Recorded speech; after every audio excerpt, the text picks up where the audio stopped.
Osmanlılarga gündelik kabarlaşıp durdu. Elçikan bastagан Жээнтекей тобу түнүмөн жүрүp, таң ата Кызылжарманын кезегине илинип, ауыл жакка жүрүп тартты. Кызылжарма менен ауыл арасы 30 чакырымдай сары жазык эди. Ойфурмай ауыл жактын төңүрөгү ак чатыр менен кара нопур малга толуп кетипти. Аскерден башка элде кайдагы ак чатыр. Ауылды жау басып калган экен, деди Элчикан, чошунган көңүлүн башкаларга сездирмей. Аса sabırlı beyni baykatıp. Hoca akın Elçinkan'ın kolundaki dürbünü culup alıp tartıp jiber dedi. Al bastı basıp aram boka aldangan ekemiz. Töbe töbenin bär adam görünüz. Maldı kezinki çıkarmanglar. Ne bolsa da avul jakka bir eki adam jiberip kabarını alayık. Hay hükümet bolsa da elbasымен söylesüş edi koy, abızıp ketpeyik. Azamatlar arırak barıp çay kaynatıp tamak istengler dedi. Elçinkan başka joldaşlarının lobluqqan көңүлүн basıp. Arada anav ananı mınav mınan aytıp erkim öz joramalaryny ortaga salıp şulaşıp ketdi. Bäriniň de көңүlü alan. Osunday kaskagymda Elçinkan'ın gözüne 1932-yılı Karaçy'da Barköl'dün oytağında Dönciyadiya Jakşa keyin elip şabılgan atandı. Avulların Şavup äkes älip jamyspa ýolu bas bolgan 108 beýbazyň bir korada koýday kırılgan kanly okuygasy közüne elestey berdi. Kewdelerge korsuldap nayza, kökürşildep kılıç kadalyp jatyr. Iki gabat eýellerdiň iş aktarylgan, ani nayzaga çançylgan jas neresteler arly-berli laqtyrlyp jatyr.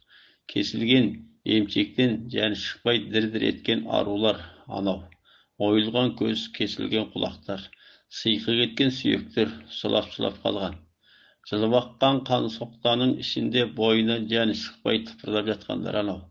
Jaraly kalganlardyň Allah küngürünge zarly önü kök asmanga ulaşady. Sınapday uyugan karakan, şaňyragy ortasyna düşüp örtöngen üy, bulanyp çaşylgan dünýe mülk, töbe-töbede ulugan it. Os kalın mürdeniň içinde elipdiň basy jok. Alıp deniz közge yerekçe çalınadı. Hayran äki, hayran çeşi. Hayran süygen jar, hayran kandas, avuldas dostlarım. Janym boyumda bolsa hazejenleriňdi esesiz ketpes, kaytaramyn kekteriňdi. Elçinkan'ın közü kızarıp, öňü küreňitip ketkenini kasyndagylar da baykady. Elçinkan esini tejlidi. Ol iştey. Ol tukur bilen bul tukur uksamaydy. Bul gelgenler Müslüman bolsa beýbazyň kanyny töküp, olay Kur'an'a çet bolmaz. Sözge gelse akıl men alganymyz jön bolar. Mına sarı jolda Elçinkan'ın elini jawşapkan degen çeýratyn kaldyruwdan Allah saklasın dep öz göňülini juwatyp sabırlyk diledi. Tüsqiya awul jakdan bir top adam atlanyp Elçinkanlarga geldi. Bul gelgenler Serkegulda kalgan kaynatasız Jadik Atçybay jane Tuulada kalgan Çakabay Mukadil. Molku Eskendir katarda 7-8 adam edi. Şinde Oýgur Zaýdyrakynda bar bolady.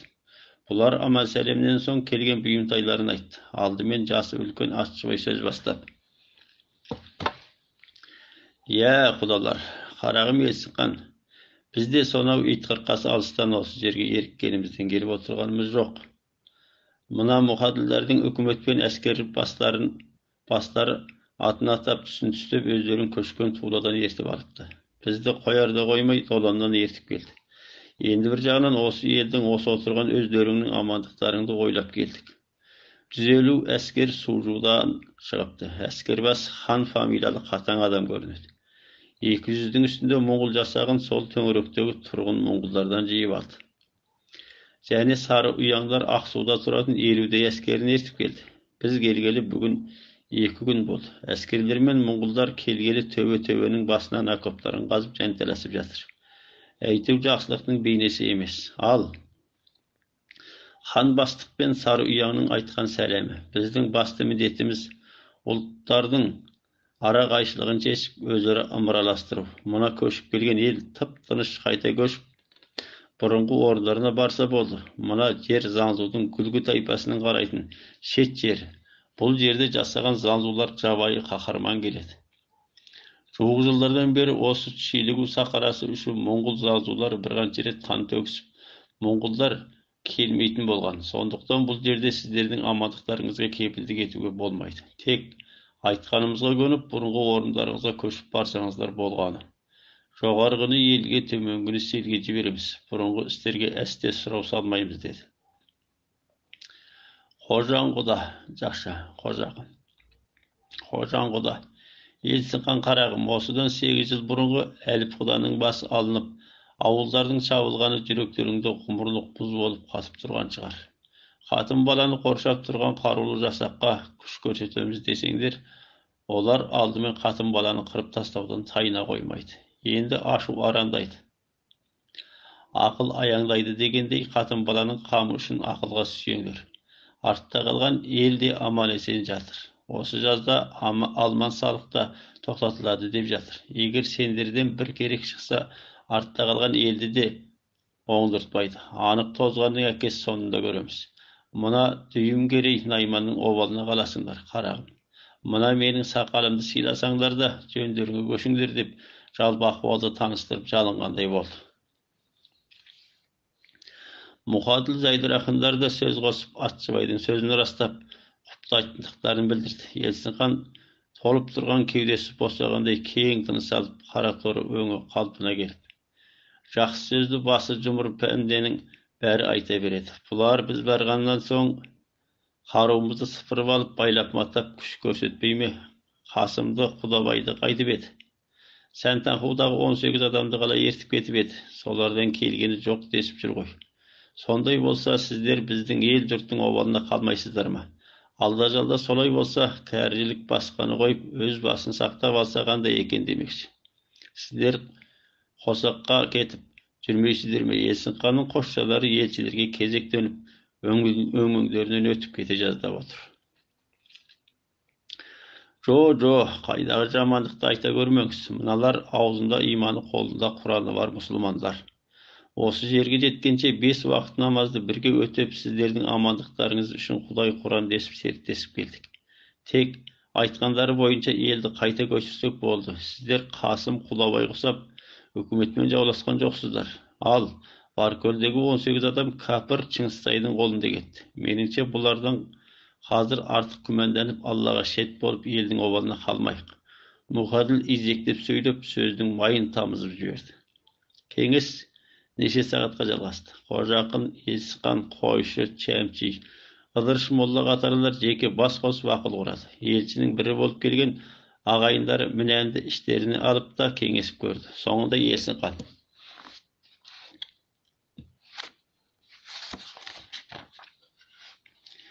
«Жә, ағайындар, біз ғой мына кісілердің айтқанына сендік. Бәрінен де қатын баланың обалына қалмайық. Не болса да ел жұртпен бірге көрейік.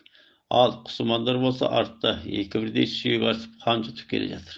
Оларды тосамыз ба қайтеміз?» деп көпке сұрау тастады. Оларды ақылдан шығып қайда барады дейсіздер? Кәрі залың отырғанда құсыманда немене бөтен ақыл болсын. Күн кешкіріп бара жатыр. Көз барда ауылға бармасақ, аналарда бөтен күдік болып жүрмесін. Ақыл осы болса, бара бергеніміз жөн. Құсымандар соңынан келе берер, деді Мұқаділ жөн көрсеткенсіп. Үлкен бесін кезінде Қызыл Адырдың кезеңінен малды асырып айдап, сары жазықтың тозаңын аспанға шығарып, қалың қара нопыр құлдай жөнелді. Елшілер мен Қожа ақын, Елсінқан, Қойшы, Шәмшилер бірге желі аяңдатып топтан озып кетті. Атшыбай Мұқаділдердің іштей қуанышында шек жоқ. Ал басқаларының көңіл күйі күмәнға толы. Іштей сақтықтың есебін жасап келе жатты. Бұлар күн батардан бұрын жалғыз төбенің ел жол жағына тігілген Қанжембаудың үлкен шатырына тобын жазбай келіп түсті. Есік алдында тосып отырған Қанжембау, Мажыңшау, Сарыояң қатарлар Елсінқандарға әскери сәлем беріп, қос қолдарын ала жүгірді. Сондай мейірбан кішіпейіл, ауыздарын ашса ақ жүректері көрініп тұрғандай. Тіпті елді жау қоршап алды дегенге кісі қиятын емес. Бөктердегі топты аттың қарасын көрген zaman дастархан жайып, қазақша шай қайнаттырып қойған екен. Екі жақ шай іше отырып қысқа кеңесті. Ханлүйжан Атшыбай жеткізген сәлемді тағы қайталап айтты. Елсінқандар да үкіметке Мажужиға сенетіндіктерін білдіріп, ерте үйге қайтуды талап етті. Ханлүйжандар ертең осы шатырда қонағасы беретіндіктерін құлақтандырып, осы отырғандардың түгел келуін өтінді. Елсінқан өзінің ақ гармәнін басқа біреудің мойнына салып, өзі сырты жарқырап тұрғанымен оқ Тартпасы нашар bir мылтық салып келіп, шатырға кірген zaman босағаға сүйей салған еді. Bu da bir күмәнді ayarlықтың belgisi болатын. Кіріп шыққанда ешқандай күмәнді ahval болмады. Малды сақсына айдап, мылтықтарын оқтап келе жатқан соңғы топта ешқандай сыбыс болмаған соң ел орынға отыра ауылға жетіп, әркім өз үйлеріне тарап кетті. Атшыбай, Есінқандар тобын жазбай, аяқ жақ өзен жағасында отырған Сабырбайдың ауылына келіп түсті. Мұндағы мақсаттар: Омары Күрдай мен Байдолланың қазасын кәріз алынға естіртіп көңіл айтып еді. Аман сәлемнен соң Атжекең екі қазаны естіртіп көңіл айтты. Қожақым болған оқиғаны жариян етті. Сабырбайдың бәйбішесі келіндерімен қосылып сыңсып жылап еді. Сабырбай: Ей, болды, түн ішінде елді шулатасыңдар. Ne болса да ертең көрейік. Бала-шағаның біреуі барып айта салып жүрмесін, аяғын тыйып, аузын жабыңдар деп, есік жақта тұрған бір жігітке иегін көтерді. Айтарға болмаса кәрізалың өзі де көз жасаурап, неше күрсініп жіберді. Онан соң басын көтеріп: Өткен жылы Мачужи рубасы тәйжі өкірдайларыңды көрсетіңдер дегенде, ақылды да алымды азамат Құсманға ақыл серік болады ғой деп, өкірдайлыққа көрсетіп едім. Алдырар күні жаздырып, арам боғышы мерт болғаны қиын-ақ болды. Өздері де біздің таластың ішінде бір өспеген ұрпақ еді. Жақша, талас 4 жәдіктің бірі. Өспеген ұрпақ еді. Алланың жазымышына амал жоқ. Иманды болысынан басқа не айтамыз деп кейіп кетті. Осыдан кейін Есілхан Сабырбайға ел мен үкімет жағдайын кеңес қылды. Құсмандарды тоса алмағанына кәріз алыңнан кешірім сұрады. Сабырбай сақалын салалай отырып: Құсманның ойламы шолақ, мінезі дүңк, бір мойында азамат қой. Өздеріңдей түсінсе жақсы. Олай болмай албырттық істеп ақылдарыңды бүлдіріп жүрмесін. Ертең алдынан адам жіберіп ақылдарыңды айтыңдар деп жөн ғана сөз салт етті. Көкейінде Есінқанға сақтық жөнінде келген үкімет әскерінің Моңғолдардың пиғылы жөнінде өз ойын кеңес етпекші еді. Әскермен бірге келген елшілердің ортада отырғанын байқап, тіл ұшына келген сөзін сыр білдірмеді. Түкірігімен бірге көкірегіне қайта айдап салды. Ел жатарға таяп, басқалар өз ауылдарына тарап кетті. Атшыбай сол үйде қонып қалды. Ертеңінде айту бойынша Ханлүйжан қазақ ауылдарынан спор қыз жігіттерді шақырып келіп, қазақи қонағасы берді. Дастарқанда бұл елде көзге шалынып, дәмі ауызға тата бермейтін жеміс қақтары, прәндік, түрлі кәмпит, базар тоқаш дегендер ас бұты қойылды. Жайлау үстіндегі семіз қой еті қазанға былқылдап қайнап тұр.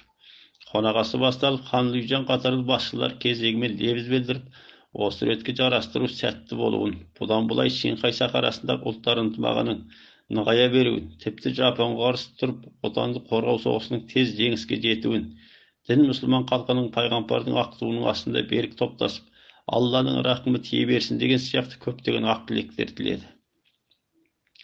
Қазақтарда үкімет басшыларының уағыздамасына қарай қысқа тілектерін білдірді. Ешкімде ашылып сайрап кетпеді. Қазақтар көбінде ойын қалжыңды өрбітіп, қазақи қысыр кеңестермен мәз-мәйрам болып отырды. Қарсы жаққа ешқандай күмәнді сыр байқатпады. Бүгін Сабырбай залыңды да әтейлеп шақырып алған екен. Қазақтарға Құсмандар сүйекті алып келіп қалама деп жөнін айтып, бастықтарға ауа жақпай науқастанып қалды деп жалтауып, қонағасының соңына қарамай аттанып кетті. Осылай аңдысқан екі жақ бір-біріне сыр білдірмей қонағасы тарады. Жүрерде Есінқан, Ханлүйжан қатарлы үкімет адамдары мен моңғол бастарын ертеңгі қонағасыға шақырып кетті. Ханжинбау қонағасыға қатынасқан ру басыларына жібек, торғын, чай, қанттан тарту беріп жолға салды. Осы күні кеште қойшылардан Құсмандар екі жайтты жердеп Қызылжарманың беліне келіп жатып алыпты. Келе қоятын түрі жоқ деген хабар ауыл-ауылға тарады. Әсілі Сабырбай сөз салты қылып айтқанымен Есінқандар келу келмеуді жәдік жағы өздері білсін. Ертең бір көңілсіздік ахуал болса бізден көріп жүрмесін. Жіберсе Сабырбай өз адамын жіберсін деген оймен Арнаулы адам жібермеген еді. Енді бір жағынан Жәнтекей жағының жәдік жағына болған өкпе назлары да басты себеп болды. Ертеңінде түске таяу Ханжинбау бастаған әскер басшылары мен моңғол жасақтарының басы Шүйкай, Дупола, Danba qatarlılar nayqalып-jayqalып он жақты қарулы жасағымен Есім ханның ауылына келіп түсті. Қонақтар үш үйге бөлініп, дастархан жайылып, аққұйрық шай құйылып күтіліп жатты. Хан Жимбаудың өңі кешегідей емес, сәл ожақ бұжағына жалтағы көбейіп, үркетін тайлақтай орнығып отыра алмады. Бұлай болатыны. Мұсылмандардың Қызылжармада жатқанынан қазақ жансыздары арқылы кеше түнде хабар тауып, бұлар іште тысты болып, қозғалаң тудыру мақсаты болмасын деген оймен түнделетіп бұйрық түсіріп, ел жағдайы бақылауды күшейтті. Мылтықтарын оқтап, таң атқанша ұйқы көрмеген. Ал бүгін де сол ойынан арыла қойған жоқ.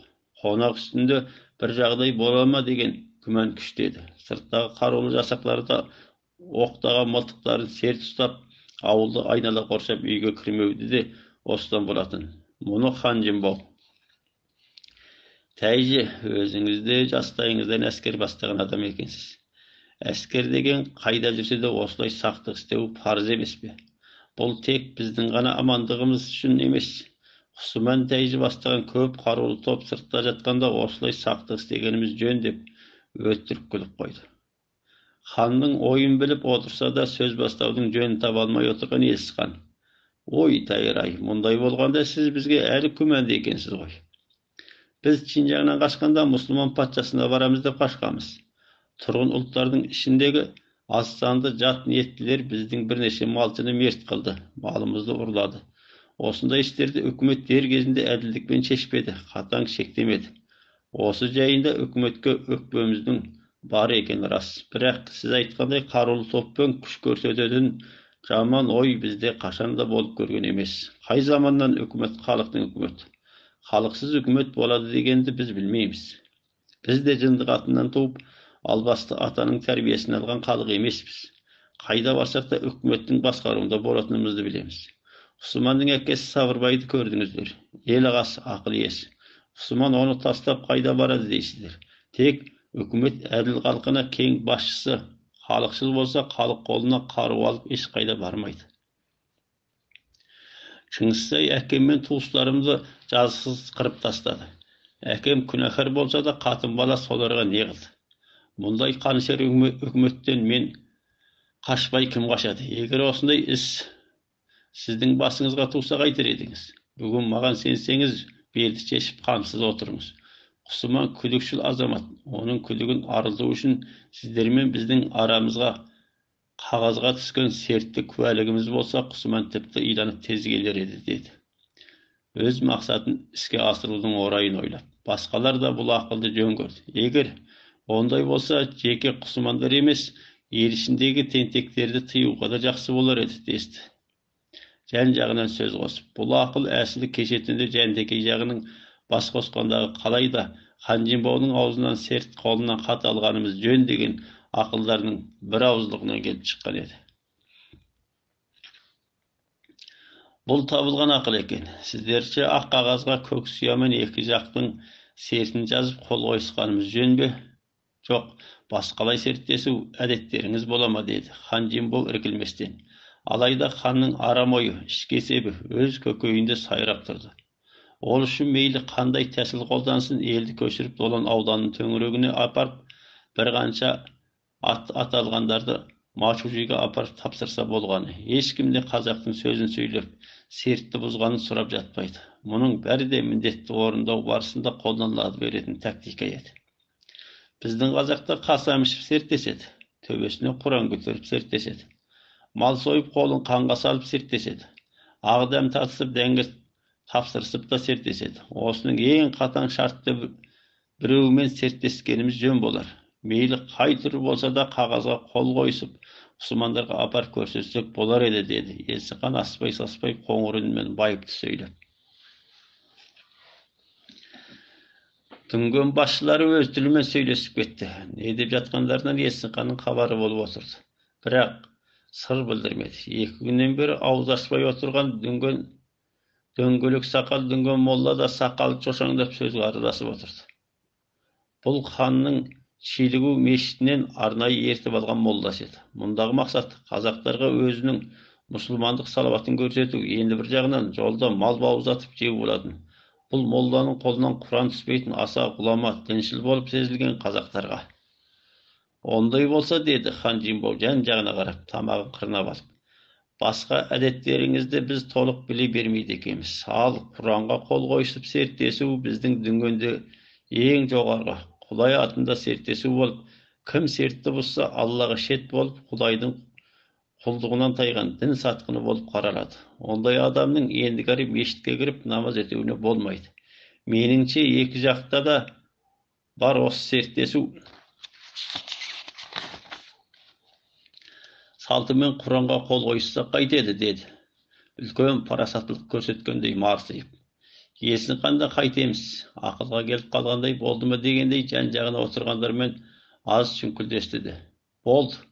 Мұсылман пенде үшін Құдай Құраннан асатын ұран да жоқ, ант да жоқ. Осы ел атынан сертті мен айтайын, деп ұшып түрегеліп, төсегінің басында адал бақанда ілулі тұрған Құран қабындағы ат басы сары Құранды суырып алып төбесіне қойып, осыдан бұлай Машужидің жарлығына бойсынып дей беріп еді. Дүнген молла ұшып тұрып, тұра тұрыңыз, Құранды маған беріңіз, деп Құранды қолына алған соң, Құранның бетін ашып, екі ұзын сүрені оқып болып, Чинқай өлкелік үкімет атынан Хан Жимбау Лүйжан қазақ елінен Есін хан тәйжі бұлан-бұлайға тату тәттілік үшін, үкімет жарлығының бұлтарсыз атқарылуы үшін, өзара қастық сайлап, қан төгіспеу үшін Құдай Құран деп ант етеді. Осы отырғандарының бәрі куәші болады. Қане енді, оң қолыңызды мына Құранның үстіне қойып тұрып, ант беріңіз, деді, қабағын түйіп, өңін салып тұрып. Есін хан Құдайға құлшылығын, үкіметке адалдығын білдіру үшін тұрған қалпы отырмаған еді. Сол қолын дүнген молла көтеріп тұрған Құранға қойып, оң қолымен көкірегін басып тұрып, Құдайға бос мойын жас жанымен ант етемін. Осыдан бұлай қазақ елі Машужи мен үкіметтің жарлығын қатаң атқарып, тұрғындықтарымен тату тәтті болып, Алланың сүйген құлы боламыз. Осы антымызға опасыздық істесек, Құдайға шет болайық, деді. Шорт-шорт сөйлеп, отырған қазақтар да қолдарымен кеудесін басып, дұғаларын күбірлеп, үйдің іші күңіреніп кеткендей болды. Есін хан тұрғанда орнынан тұрып, кескен теректей қатып тұрған Хан Жимбау: үкімет уәкілі салауатымен Құдай Құранға ант етемін. Қазақтарды аман сау көшіріп апарып орналастырып, көмек беріп, жоқшылықтан құтқарамыз. Алла алдында басқа ұлттармен терезесін тең басқарып, ендігәрі өзара сұғанақтық жасап, халықтың мүддесіне зиян салмаймыз, деп қана сертін аяқтатты. Осы антымызға опасыздық істесек, деген қазақ анты жолындағы ең ұтымды сөздердің айтылмағанына көз қарақты үлкендер ішін тартып, әттеген-ай десті. Бұл сөздерді Хан Жимбау білмей тұрған жоқ, ұмытып та кеткен жоқ. Қасқырша қарабасының қамын ойлап қасақана айтпаған еді. Осыдан кейін дүнген молла міңгірлеп: бәріміз мұсылман пендесіміз. Құранда мұсылмандықтың алғы шарты адал болу деп ант етілгеннен кейін бөгде ниетте болуға болмайды. Анттан тайғандық ең үлкен күнә. Бүгін жақсы болды. Қайтып барған соң төраға Мафукаң сіздерді сөз жоқ қарсы алады. Осы анттарыңызға мен мешіт имамы салауатымен куә боламын, деді ділмәрсіп. Мұның бұл сиқырлығына отырғандар түгел Құдайдың сөзін естіп отырғандай мүлгіп ақ кетті. Осыдан кейін екі жақ екі Құранға қолдарын қойып, қолтаңбаларын басып, Құранды ауыстырып алды. Хан Жимбау қол қойған Құран дүнген молла қойнынан алып шыққан араб әліпбиімен жазылған жасыл түсті Құран еді. Бұл Құранды Есін хан қолына алып, ортасын жарып ашып, бетін басып, қысқа дұға қылды да қасында отырған қожақынға ұсынды.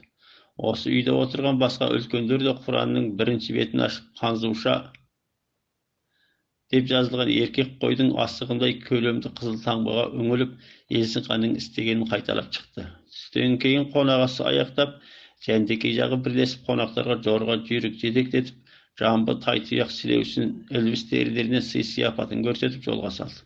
Аттанарда Хан Жимбау Есін ханды жеке шақырып алып, шай қайнатым кеңесті. Мұндағы кеңестер құсымандарды таудан тез түсірудің ақылы еді. Қонақтар аттанған соң қожа ақын Есін хан бастаған ер-әйел топты адам Омар Байдоллалардың ауылына барып көңіл айтып аят оқыды. Қаралы ауыл сабылысқан адам, сыңсыған мұңлы көріс. Құдай-ай, сабазым-ай, болмаса сүйегің атадан қалған 4 қанат ергеншектен шықпады-ау. Ғазиз бастарыңның Заңзудың саржонында қалған-ай, қайтайын-ай, елге сүйеу болған арыстарым-ай. Зар мен мұңды естіген кісінің сай-сүйегі сырқырайды. Базар бірге болса да бақ бөлек, тумақ сүннет, өлмек барыс. Амал бар ма? Сабырбай да осы ауыл деді. Елсінқандар бүгінгі аттаныстарын қысқа кеңес етіп, жылағандарды уатып кешкі ауылдарына қайтты. Бұл күнде Құсымандар таудан түспеді. Елсінқандар Құсыманның өздерін кісілікке алмағанына, кәрі әкесі мен ошарды елдің аман-жаманын ойламағанына, әсіресе екі бірдей шайыттың киім-кешегін әкеліп ақ елдерінің көңілін суытпағанына қатты ыза болып, ертеңде таңертең хан Жимбау атшыбайлармен ақылдасып, тағы да Жәнгүйер туыс Атшыбай және Мұқатыл қойшы қатарда 7-8 адамға 7-8 әскермен Сауиян, Зайдыр-ақындарды қосып Қызылжарманың беліндегі Құсымандарға аттандырды. Бұлар барғанда Құсыман қарауыл төбеден түспей отырып алды. Атшыбайлар амалсыздан үлкен бастарын кішірейтіп, жаяу төбеге шығып, аман сәлем жасап, өлгенге иман, тіріге қайыр береке тілеп, келген жөндерін айтты. Кеше үкіметпен Құранға қол қойысып, ант беріскендерінде жай-жапсарына дейін байымдап, хан Жимбаудың қолы қойылған Құранды көрсетті. Томырайып, үн қатпай отырып алған Құсыман біраз босағандай болып, менің үкіметке айтарым жоқ, көрсетер қарсылығым да жоқ. Құдай Құрандасқан анттарыңа да айтарым жоқ. Есінхан бізді неге кісілікке алмайды? Екі бірдей арысымызды атқан құландай қан жоса қылып артып келе жатқанда бізді неге тоспады? Ат сатсаң аймағыңмен деп істі бірге ақылдасып, не көрсек те бір көрсек болмай ма? Біз осылай келгенде сол таспикелердің ақылымен келгенбіз. Әйтпесе Есінханның әкесі ұқсап, әкем Сабырбайды үкімет өлтірген жоқ. Құдайға шүкір, асқар белім әлі отыр. Қарнымның ашқаны емес, тәйжі басымен қадырымның кеткені ішім күйеді. Құсыман төбе басында аңызғақтап соққан желмен бірге өрек көп сөйлеп кетті. Айтып-айтпай оның өкпесінің де жөні бар еді. Ой тәйжі, мына кісілер боранда көп тұрып қалды. Ошақ басына барып кеңесіңіздер, деп Жәдік Сағидолла обадай болып төбеде отырған Құсыманды қолтығынан көтеріп, бұлар тас ошақ басына келгенде құланның қақталған семіз етінің иісі танауды жарып тұр еді. Мұны Құсыман ауылдан шыққан топты адамның қарасын көрген zaman жігіттерге мол қылып қақтатып қойған. Үйсіз-күйсіз дала тұрмысы не ғой дейсіз? Ет аса қоятын қазан ошақ болмаса, осылай істегеннен басқа не шара бар? Қонақтар тас ошақты айнала салған аң терілерінің үстіне келіп отырды. Кесе ағаш тостағандарға жонтаудың үш құлақ жапырағынан қайнатылған шай құйылып, жалпақ тастардың үстіне неше жерден қақталған құлан еті қойылды. Бұл қонақасына көрсетілген ең үлкен сый болды. Атшыбай бастап етке қол қойғанда Зайдыр-ақын жан-жағына жалтақтап, «Пуган, мынау құлан ет екен, сіздер жеуші ме едіңіздер?» деді. Бірдеме білетін кісімісі. Пуган деп отырғаны басқалар отырғанда тасқа шыққан ешкідей сепсиіп түрегеп тұрған Сауиян еді. Оны көзінен үлкен дүнгендер қалаусан дейтін. Не дейді? Осы қазақ мұсылман екендерің шын ба? Мұсылмандардың дөңгелек тұяқты жемейтіні қайда? Деп жыланнан шошынғандай секіріп шегініп кетті. Зайдыр-ақын Орта Азиядағы ана ұлттар, мына ұлттар жылқы құлан етін жей береді. Бұл Құранда деп тәтпештеп түсіндіріп жатты. Сауиян екі әскермен бірге ат байланған тасқа барып отырып, кепкен тоқашын кеміріп отырды. Шай үстінде Құсыман тағы өкпесін Есінхандарға жауып, үкімет әскеріне болған күмәннің шетін бүркей сөйлеп отырды. Омарлардың шәйіт болған оқиғасында бір хикая етіп баяндады. Тұсаба Құсыман елші қонақтарға, сіздер алдымен жүре беріңіздер, біз малымызды жиып, күн батардан бұрын барамыз деп жолға салды. Бұл Атшыбайды аттандырып жатып, Сабырбайдың сәлеміне қарағанда, мыналар бізді ел қылатын үкіметі емес көрінеді. Мен сіздердің қатын баланың ғана қамын ойлап тұрмын. Зәуді қалам мыналар сөзден тайса, ант берген Есінхан, қол қойған Есінхан, бәрінің обал сода. Енді шалдың айтқанындай басымызға қысым түсіп жатса, өзіңізден басқа еш қатар адам жоқ. Қашанда көз қырларыңызды сала жүріңіз, деді сыбырлап. Атшекең үнсіз басын изеді де аттанып жүріп кетті. Елшілер аттанған соң, жортуылшылар шай суаңында отырып, Müslüman azamatlarına. Әркім аузларыңа берік болыңдар. Ана көк езу шалдың Вәлиханның. Көк езу шалдың тауда қалғанын ешкімге айтпаңдар. Аман есен барып орналассақ, артымыздан өздері-ақ келеді. Ondan кейін hükümet adamlarına, askerlerine karşı söz aytıp, bögde oyda bolmаңдар. Hükümet zaharlansa çayına pürkö salады. Ағайынның берекесін сақтаңдар. Жәнтекей жағына болған наразылығымызды іште сақтаңдар деп көп ақылын айтты. Сөйтіп отырғанда елден шыққан топты аттың қарасын көрген заман тауға шығып кеткен Айылбай ақсақал бастаған 10 шақты адам қайтып келді. Мұсылман оларға болған жайтты бүкпесіз жария етті. От алып қапаға түсіп ызаланған Айылбай